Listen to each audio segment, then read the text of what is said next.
Quando você vê a nova aliança, com quem foi feita a nova aliança? Você pega Jeremias 31, verso 31, e você vai descobrir.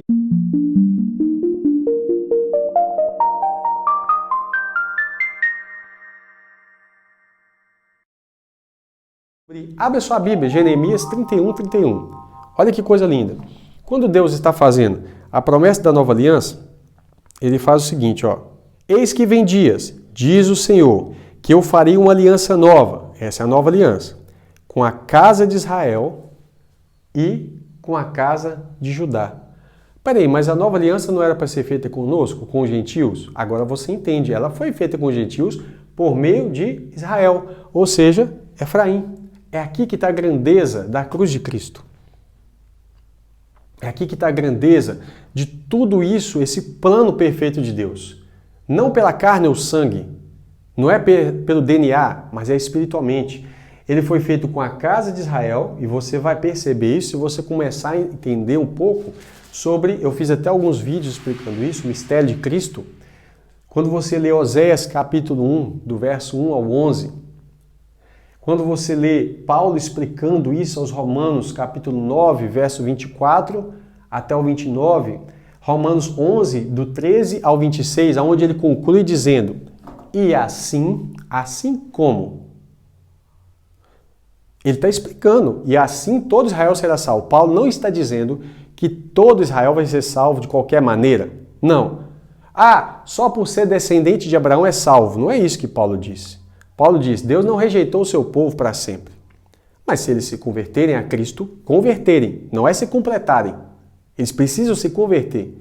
Se eles se converterem a Cristo, saem da antiga aliança para a nova.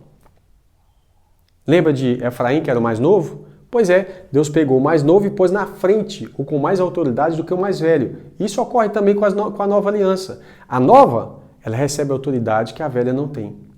Então, se o povo de Israel, os judeus, se converterem a Cristo, ou os gentios se converterem, Deus não faz acepção de pessoas, e ambos formam um só povo. Não existem dois povos de Deus, só existe um povo de Deus, e esse povo é o povo que está relacionado ao tabernáculo de Davi que está caído.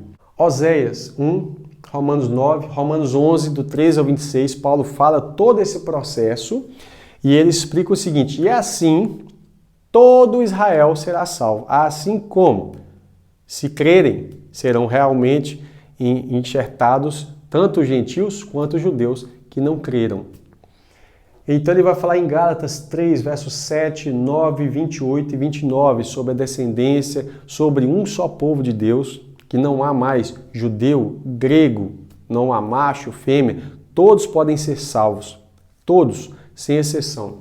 Paulo conclui dizendo algo importantíssimo, chama isso de o mistério de Cristo. Leia lá, qual é o mistério de Cristo?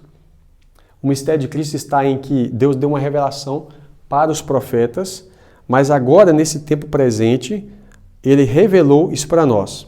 A partir do verso 3 diz assim, como me foi esse mistério manifestado pela revelação, como antes um pouco vos escrevi. Por isso, quando ledes, podeis compreender, perceber a minha compreensão do mistério de Cristo, a qual nos outros séculos, no passado, não foi manifestada aos filhos dos homens, como agora tem sido revelado pelo Espírito, o Espírito Santo, aos seus santos apóstolos e profetas do Novo Testamento, como Ágabo, por exemplo, como vários outros eram profetas no Novo Testamento. Deus estava revelando agora, pelo Espírito Santo, aos apóstolos e profetas. A saber, qual é o mistério de Cristo? Que os gentios são co-herdeiros de um mesmo corpo e participantes da promessa em Cristo pelo Evangelho. Não há dois povos de Deus. Se você pegar aqui Efésios 2, verso 11 ao 22, vai dizer o seguinte, que lembra que vocês eram gentios na carne. E agora? Agora vocês são o quê? Israel de Deus. Por isso que em Gálatas, vai falar Gálatas 6, verso 16, onde a igreja é chamada Israel de Deus. E ele fala a todos aqueles naquela congregação que andarem conforme essa regra, paz e misericórdia sobre eles e sobre todo o Israel de Deus. Isso está relacionado a todos aqueles que estão ligados ao primogênito, a Cristo. E a Bíblia fala que você só tem o Pai se você tiver o Filho. Amém? Olha, irmãos, você pode olhar lá para Apocalipse e você vai observar um detalhe que eu deixei ele aqui. Jesus tem um plano perfeito. Fala com Abraão que dele sairia multidão de povos, de nações. Jesus fala com os seus discípulos, vão ser pescadores de homens. Vão pescar homens. Porque eles eram chamados de peixes que estavam espalhados com multidão no meio da terra. Agora, você vê no capítulo 7 de Apocalipse, você vê lá os 144 mil, uma relação das 12 tribos de Israel. E você vê lá a tribo de tal, e você vê inclusive o nome de uma tribo de José, mas não vê a tribo de Efraim.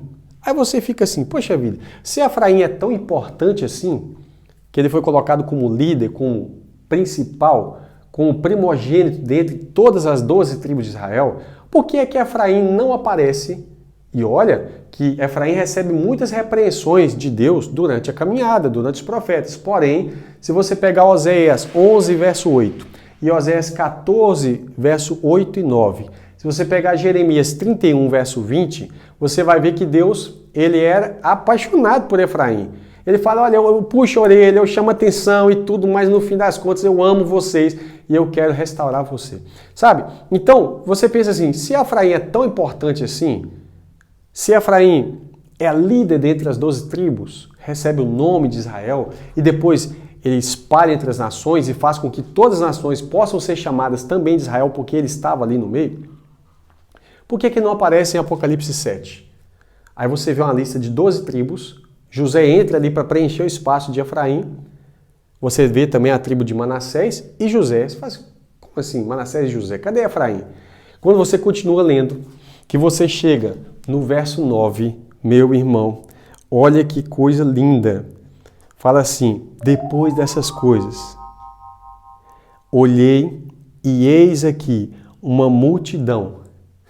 Olha Efraim aqui, a qual ninguém podia contar, de todas as nações e tribos e povos e línguas que estavam diante do trono e perante o Cordeiro, trajando vestes brancas e com palma nas suas mãos. Sabe quem está com palmas nas mãos? Palmas são folhas de palmeiras. Para quê? Esses povos, tribos, línguas e nações de todos os povos estavam festejando a festa de tabernáculos. Por isso estão com palmeiras nas mãos. A festa de tabernáculos é uma festa que se comemorava em Israel. Mas por que povos de todas as tribos, línguas e nações estão comemorando? Por quê? Porque a cabeça, Efraim, a cabeça das tribos, Efraim, estava espalhada no meio deles. E agora Deus restaurou, por meio da pregação do Evangelho, todos aqueles que creram em Jesus. Lembre-se, essa explicação não tem nada a ver com sangue, carne ou sangue. Tem gente que fala assim, mas eu queria fazer um exame de DNA para saber se eu tenho DNA judaico. Você tem judaico, você tem árabe, você tem tudo. E aí, você vai achar que é por causa disso que você é salvo? Ou que você tem um privilégio de Deus? Não, nenhum. Né? Então, principalmente o povo brasileiro, que é muito miscigenado, certamente você tem origem judaica no seu DNA. Mas você também tem origem árabe, você tem origem europeia, você tem origem africana, você tem origem asiática. O Brasil é muito miscigenado. Mas você creu em Jesus não por causa do DNA, mas Deus tinha um plano em toda essa história. Eu espero que você tenha compreendido, que Deus abençoe você poderosamente. Só vou conferir aqui, eu acho que eu não esqueci de falar nada, né? E tem muita coisa, na verdade tem muita coisa para falar, né? Não é que eu não esqueci, eu não pude falar de todas essas coisas. Eu espero que você tenha compreendido tanto a parte aqui de Josué e Caleb, né, que são dois importantes. Agora você entende a importância de Josué e Caleb, duas testemunhas. Testemunhar a saída do Egito e a entrada em Canaã. Você compreender que na divisão das tribos, de novo, Efraim e Manassés estão relacionados, porque Josué é da tribo de Efraim, Caleb da tribo de Judá. Mas agora, que entra e conquista a terra, depois para governar a terra, se dividem Jeroboão e Roboão. De novo, Efraim e Judá, reino do norte e do sul, casa de Israel e casa de Judá. E depois os profetas começam a profetizar para a casa de Israel e casa de Judá. E Deus começa a falar, eu vou unir vocês. Quer ver? Um último verso para a gente poder encerrar aqui, como se diz, fechar com chave de ouro, onde Deus fala em Oséias capítulo 1, coisas lindas, mas ele termina o seguinte, e os filhos de Israel, capítulo 1 de Oséias, verso 11, os filhos de Judá, aqui ó, e os filhos de Israel, juntos se congregarão, isso em Cristo. A congregação, irmãos, a congregação, se você parar para pensar, é justamente assim, quando você vê Deus unindo esse povo e fazendo deles um povo só. Juntos se congregarão e constituirão sobre si uma só cabeça. Lembra que a profecia para Judá seria que a autoridade estaria sobre seus irmãos até que viesse Siló, ou seja, o enviado, aquele a quem pertence a autoridade, e a ele se prostrariam as nações? Veja bem, agora Judá e Israel estão juntos, congregados, e constituirão sobre si uma só cabeça, só tem um rei, que é Jesus. E subirão da terra, porque grande será o dia de Israel. Veja bem, quando Paulo está falando disso em Efésios 2, que ele fala a partir do verso 11, no verso 16 vai falar o seguinte, no verso 14, porque ele, vou ler o verso 12, naquele tempo estáveis sem Cristo, os gentios, ou Efraim, separados da comunidade de Israel, porque lembra que já passou o período, Judá passa a adotar esse nome, e estranhos ou estrangeiros às alianças da promessa, não tendo esperança e sem Deus no mundo, mas agora em Cristo Jesus. Vocês que estavam longe, já pelo sangue de Cristo chegaram perto, porque Ele é a nossa paz, a qual de ambos os povos, judeus e gentios, ou lembra os samaritanos? Fez derrubando a parede de separação que estava no meio. Na sua carne desfez a inimizade. O que fazia inimizade de judeus e gentios? Isto é, a lei dos mandamentos que consistia em ordenanças, para criar em si mesmo dos dois, de Judá e Israel, Judá e Efraim, um novo homem, que é Cristo, onde ele é cabeça e nós somos o corpo. Quem é o corpo de Cristo? A igreja, que é o novo homem que está sendo criado, fazendo a paz. E pela cruz, reconciliar ambos. Ambos precisavam ser reconciliados, tanto os judeus quanto os gentios. Com Deus, reconciliar ambos com Deus em um corpo, matando com ela, na cruz, as inimizades. E vindo ele, evangelizou a paz a vocês que estavam longe e aos que estavam perto, porque por ele, por Jesus, preste atenção você que é judeu, e você que é gentil. Por ele, por Jesus, ambos temos acesso ao Pai em um mesmo Espírito. Só por meio de Jesus, ele é o caminho. Assim que já não sois estrangeiros, nem forasteiros, mas concidadãos dos santos e da família de Deus. Lembrando do mistério de Cristo, capítulo 3, verso 6, que diz a saber que os gentios são co-herdeiros e membros de um mesmo corpo, e participantes da promessa do Evangelho. Aqui começa toda essa bênção. Que Deus te abençoe. Até o próximo vídeo, se Deus quiser.